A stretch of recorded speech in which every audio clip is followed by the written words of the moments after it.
Assalamualaikum warahmatullahi wabarakatuh. Sobat sekalian, jumpa lagi dengan saya Imam Abu Salman ya. Alhamdulillah, semoga semuanya sehat, semuanya semangat ya. Dan pagi ini tanggal 5 Jumadil Akhir. Ya, 5 Jumadil Akhir bertepatan dengan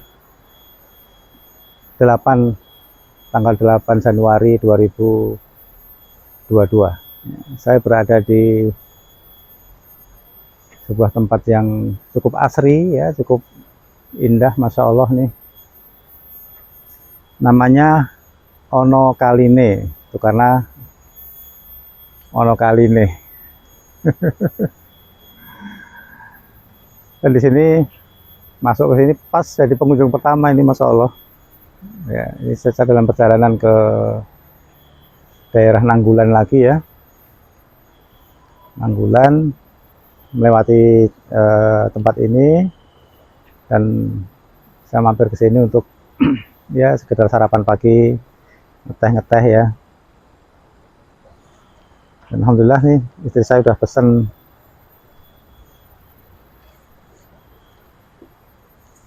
masya Allah ya.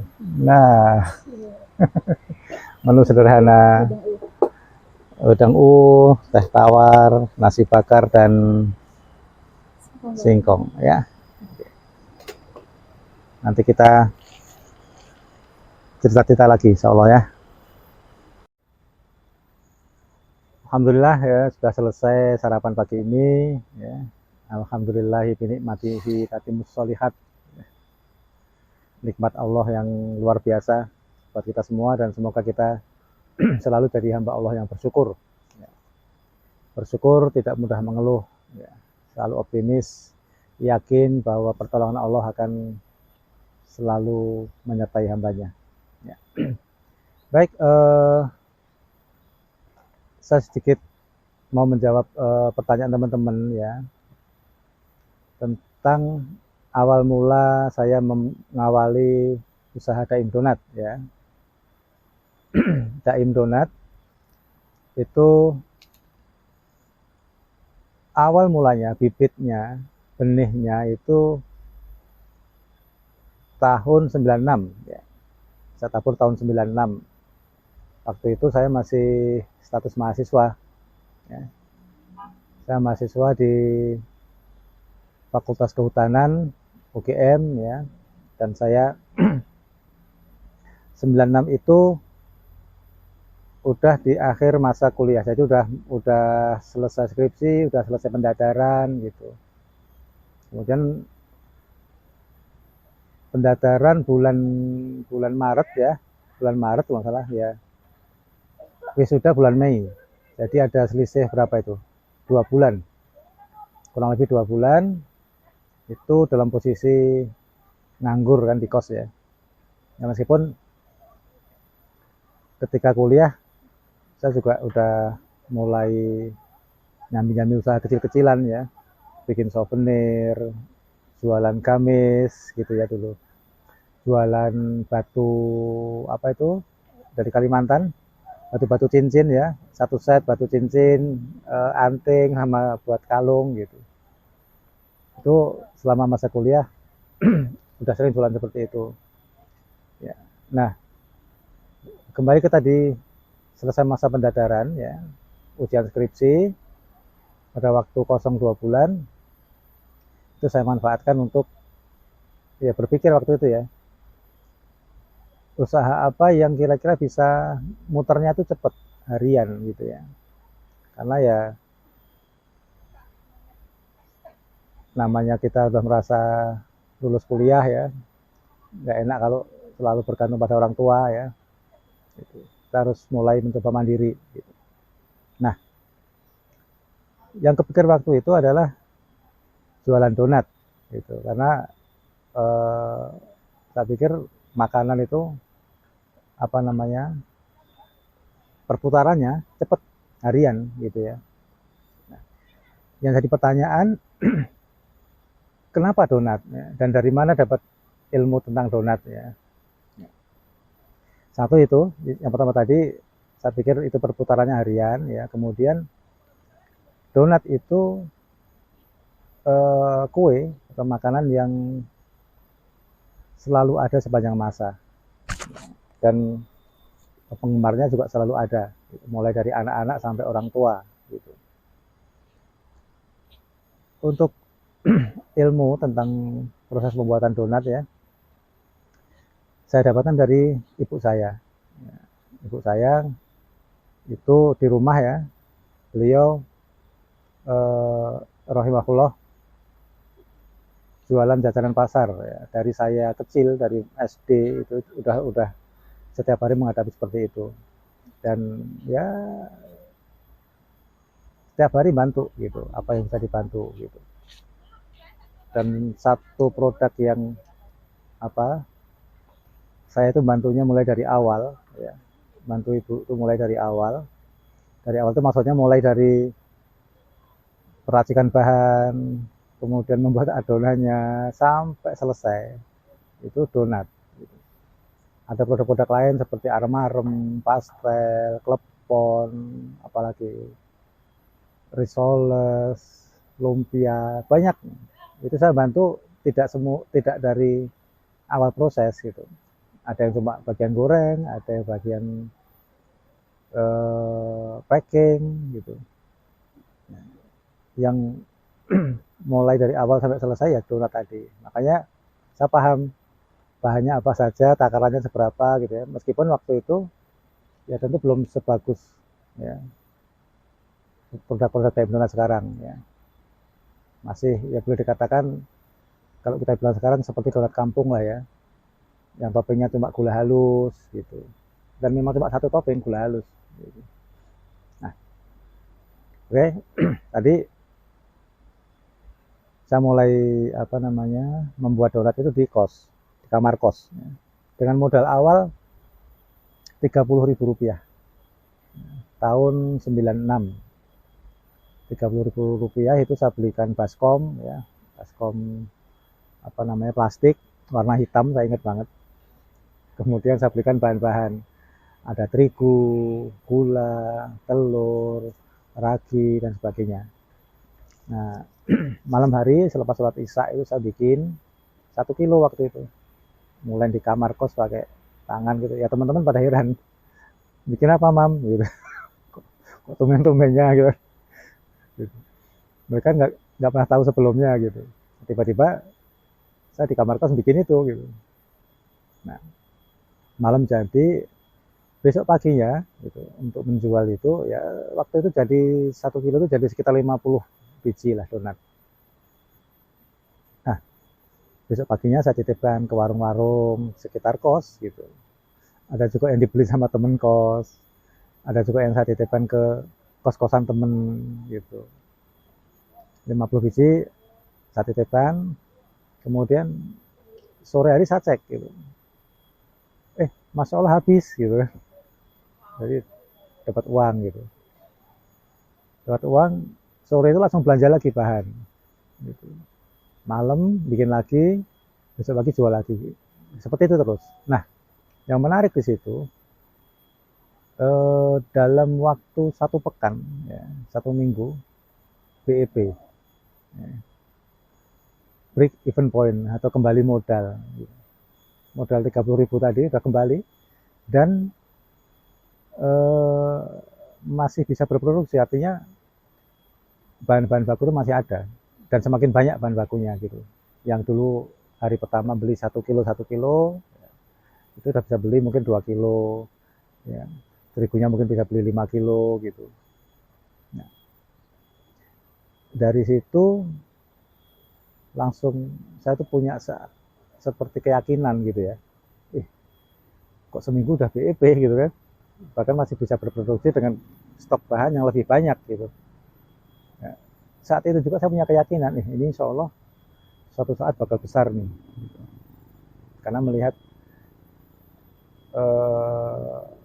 begitu cepatnya BEP tadi gitu, 1 minggu coba BEP, dan sebetulnya udah untung ya. Nggak cuma BEP itu udah untung karena udah ada sisa bahan tadi yang lebih banyak lagi stoknya gitu.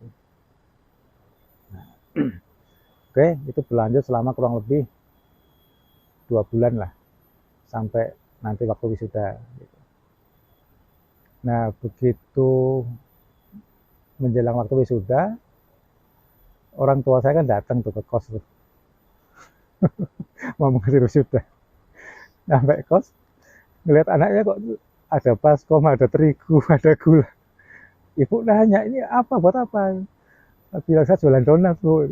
Kaget ibu, lah ngapain jualan donat itu kan? Sekolah tinggi-tinggi jualan donat.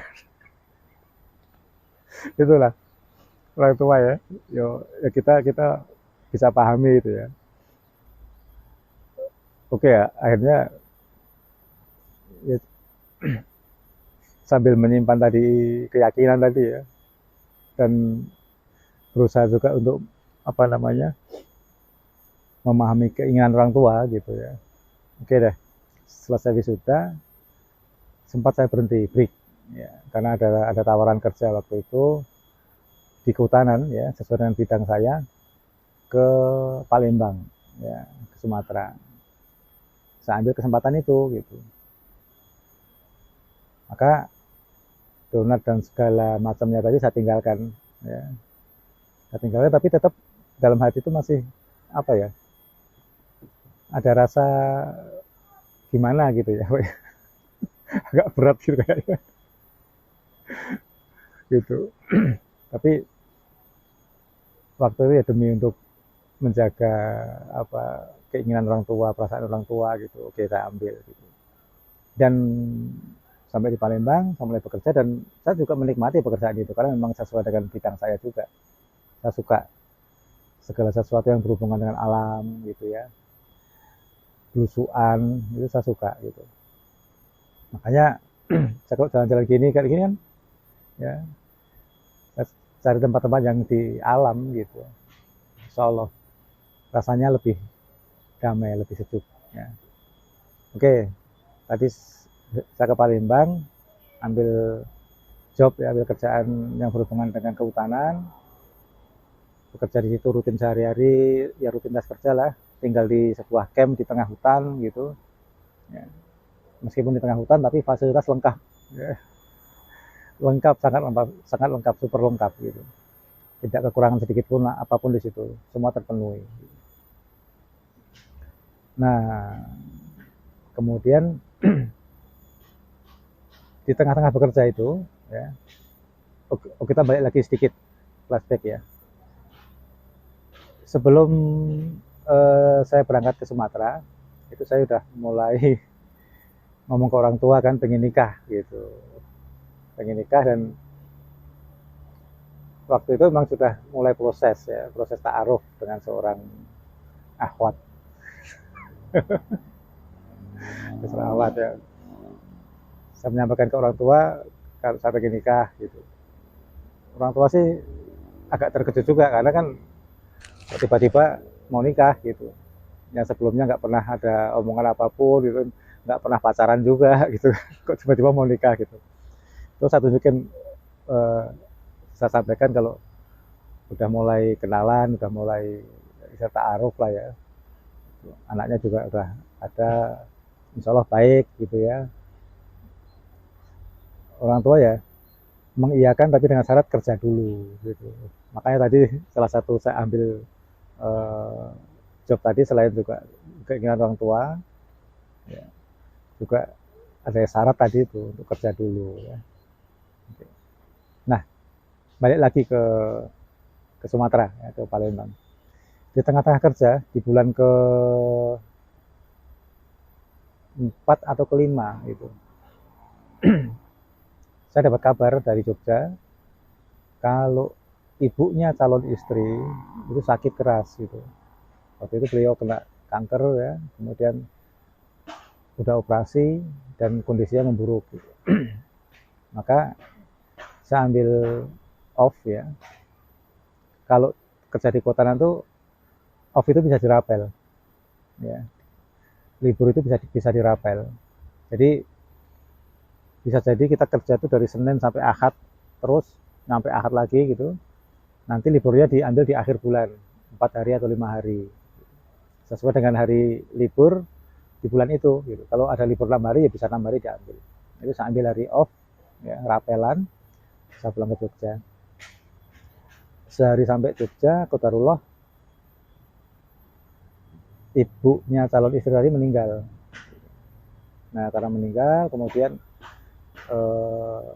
semua kerabat datang gitu ya, teman-teman kantor calon mertua juga datang gitu. Nah, di situ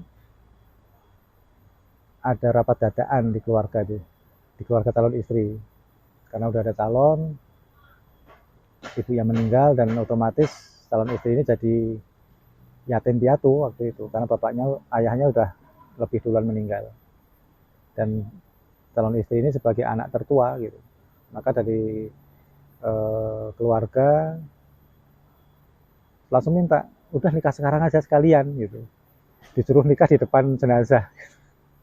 Kita kan nggak ada persiapan apapun, nggak ada rencana nikah saat itu juga gitu. Nah, akhirnya udah diputuskan, ya kita siapkan dulu lah persyaratan-persyaratannya semua, kita penuhi dulu baru nanti nikah. Akhirnya sepekan setelah itu baru kita bisa nikah. Nah, setelah nikah kami coba bersama selama 3 hari ya, karena kan ada batas off tadi ya, karena ada kejadian calon mertua meninggal, kemudian ada rencana nikah mendadak tadi, sehingga saya telepon ke Palembang minta izin ya, tambahan hari untuk menyelesaikan itu semua. Hanya karena masih terikat dengan kantor ya, cuma bisa 3 hari bersama itu ya, setelah menikah itu saya tinggal istri ke Palembang, jadi istri masih di Jogja. Sebulan saya di sana menyiapkan tempat ya, menyiapkan istri untuk saya bawa ke sana maksudnya gitu. Dan 1 bulan setelah itu istri saya bawa ke sana, ke camp saya tadi yang di tengah hutan tadi ya. Gitu. Awalnya sih senang-senang aja gitu ya. Tapi begitu sampai di sana, sehari, 2 hari, seminggu, 2 minggu, istri mulai nggak betah tuh. Istri saya tuh tipe orang yang nggak bisa diem. Gitu. Nah, di camp itu kan semua fasilitas ada, lengkap. Nyuci baju dicucikan, masak dimasakkan, ngepel rumah ada petugas yang ngepel, ada kebersihannya pokoknya. Jadi udah nyaris nggak ada kerjaan gitu, nggak betahnya di situ gitu. Akhirnya hari itu kita ngobrol berdua gitu ya, memutuskan harus bagaimana gitu ya. Akhirnya hari itu kita putuskan, udah saya harus resign gitu, kembali ke Jogja. Nah, rencana awal dari Palembang itu balik ke Jogja itu mau ngapain gitu kan, tentu kan kita harus punya planning untuk keluarga, untuk rumah tangga kita ya. Rencana awal kita mau bikin konveksi, kami mau bikin konveksi ya. Karena passionnya istri itu di fashion apa namanya ya, pergamisan ya, bikin gamis, bikin jilbab, segala macam gitu. Beliau istri ini pintar bikin desain-desain gitu. Gitu. Rencananya begitu awalnya. Oke lah, kita mau bikin konveksi di Jogja gitu. Mulai dari kecil-kecil dulu. Udah kita pulang ke Jogja. Pamitan pulang ke Jogja. Sampai di Jogja hitung-hitung kan harus bagaimana langkah selanjutnya gitu. Yang tadi rencana mau bikin konveksi itu kita ngitung modal dong gitu kan, kebutuhannya apa aja gitu. Hitung, lihat saldo tabungan jauh banget, nggak cukup. akhirnya aduh gimana ini, nggak mungkin kita mau buka konveksi sementara kita nggak punya modal yang cukup gitu. Akhirnya mata saya nih ngelihat baskom yang hitam tadi tuh di dapur, ada baskom tuh gitu, donat gitu. Nah, hari itu mulai seperti terpantik lagi tuh, ada pemantiknya tuh di situ. Donat lagi nih, kita harus punya usaha yang bisa muter harian, gitu. Cepat perputarannya gitu. Dan itu sudah saya buktikan dulu 2 bulan sebelum wisuda itu kan ya, yang waktu itu sempat punya keyakinan besar bahwa insya Allah ini suatu saat bakal besar gitu ya. Oke, kita bikin donat lagi. Udah, mulai hari itu dari sisa tabungan yang ada tadi ya kembali kita beli bahan, ya, bikin lagi di rumah manual ya, gitu. Titipkan lagi ke warung-warung gitu. Awalnya seperti itu. Nah, yang menarik lagi di sini yang mungkin bisa nanti kita ambil pelajaran bersama ya. Dari awal pertama kali saya buat donat di kos itu ya, itu untuk menentukan harga jual ya, saya betul-betul perhitungan detail itu ya. Jadi sampai ketahuan biaya per biji donat ini berapa,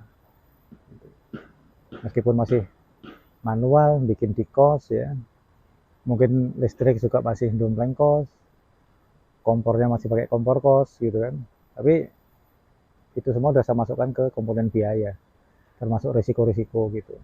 Sehingga waktu itu yang saya ingat harga donat ya di pasaran itu antara Rp50 sampai Rp100 per biji gitu, yang ada di warung-warung di pasar itu ya, harga segitu. Waktu itu saya jual harga Rp500. Makanya tadi di awal saya sampaikan 1 minggu BEP gitu. Karena memang dari segi margin bisa sekian kali lipat gitu dari biaya bahan baku aja gitu. Nah, itu juga prinsip itu juga yang saya pegang sampai sekarang gitu. Kalau kita ketika membuka sebuah usaha, memulai sebuah usaha, itu harus betul-betul detail memperhitungkan semuanya, resiko, biaya, dan segala macamnya. Nah, tadi dengan PD-nya saya bisa menjual harga produk 5 kali lipat dari harga pasaran yang sudah ada, dan alhamdulillah laku gitu. Saya hanya menambah besar sedikit ukuran dari yang ada di pasaran, lebih besar dikit aja. Nah, ini sampai sini dulu ya untuk cerita awal ya, bagaimana memulai sebuah usaha ya. Mungkin poin-poin yang bisa kita ambil bersama di sini mungkin yang kalau bisa saya sampaikan buat teman-teman semua yang mungkin galau ya, mau memulai usaha. Selalu kebanyakan kita tuh kendala nggak punya modal ya. Kalau bisa katakan sebetulnya bukan nggak punya modal, cuma kita satu mungkin nggak punya kemauan yang kuat ya. Nggak punya kemauan yang kuat, mungkin juga belum tahu bagaimana langkah-langkahnya, caranya ya, dan segala macamnya. Sebenarnya Allah tuh memberikan kita kemampuan tuh udah sempurna, udah lengkap untuk survival ya, untuk hidup itu udah sempurna. Allah berikan bekal ke kita itu, tinggal bagaimana kita menggalinya ya, kemudian mengeksplor ya, mengoptimalkan semua kemampuan itu gitu. Allah berikan kita akal ya, yang sempurna.